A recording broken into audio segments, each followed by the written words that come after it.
তাহলেই মনটা যেন মনে হয় এগরোল চাউমিন ফুচকা খাই। কিন্তু কি বলো তো, এখন মন চাইলে পরে উপায় নেই, কারণ আমার ভালোর থেকে আমার বেবি ভালো এখন দেখতে হবে। তো যাই হোক, আর কিছু দিনের মাত্র অপেক্ষা, তারপরে মন ভরে খাবো। এটা আশা নিয়েই বসে থাকি রোজ সন্ধ্যাবেলায়, একটু চাটা খাই, যাই হোক কিছু একটা খেয়ে নিই।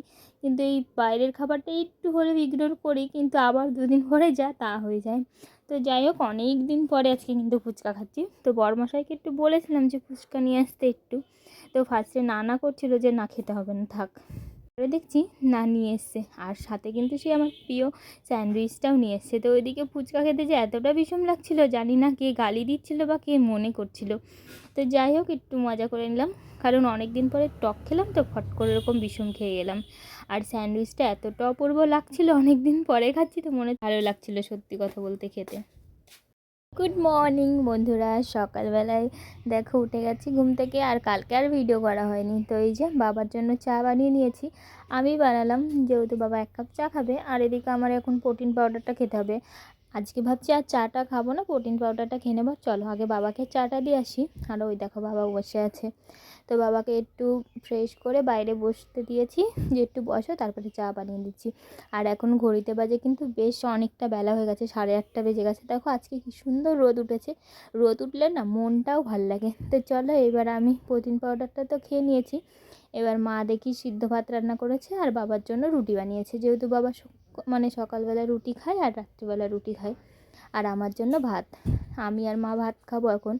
তাই আমি বললাম যে আমি কিছু খাবো না, আমাকে জাস্ট একটা ডিম অমলেট করে দাও। আর এদিকে দেখো দুটো ডিম মিলে মানে একটা অমলেট করে দিয়েছে। আর ডিম অমলেট দিয়ে ভাত খেতে কিন্তু ভীষণ ভালো লাগে। আর সাথে দিয়েছিল একটা মানে কি বলবো শুকনো লঙ্কা, ও জাস্ট ব্যাপারটা জমে গেছে। ভাত খাওয়ার 1 ঘন্টা পরে কটা লেবু নিয়ে বসেছিলাম, যে একটু টুকটুক করে খাই, আর একটু ফোন দেখছিলাম।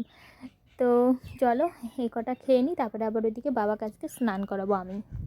রোজই তো সাধারণত মা স্নান করাই, তো আজকে আমার খুব ইচ্ছা হলো বাবাকে আমি স্নান করাবো। কেন বলো তো, ছোটোবেলায় বাবা এরকমভাবে আমাকে স্নান করিয়ে দিত, তা আমিও ভাবতাম যে আমিও স্নান করাইয়ে দেবো বাবাকে, কিন্তু আমি তো তখন ছোটো ছিলাম, পারতাম না। আর এত জোরে জোরে ওই যে কষা দিয়ে ডলতো না, খুব লাগতো, আউ করতাম। তো বাবাকে বলছি দাঁড়াও, তুমি আমাকে যেরকম জোরে জোরে খোসা দিয়ে স্নান করিয়ে দিতে গায়ের নোংরা ওঠানোর জন্য, আজকে তোমাকেও সেরকম করবো।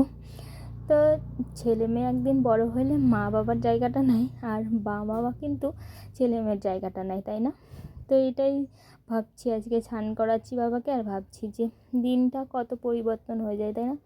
তো যাই হোক, আজকে বাবাকে আমি উস্তাদি করে স্নান করাতে যে বাবার কানে দিয়েছি জল দিয়ে, মানে জল দিয়ে।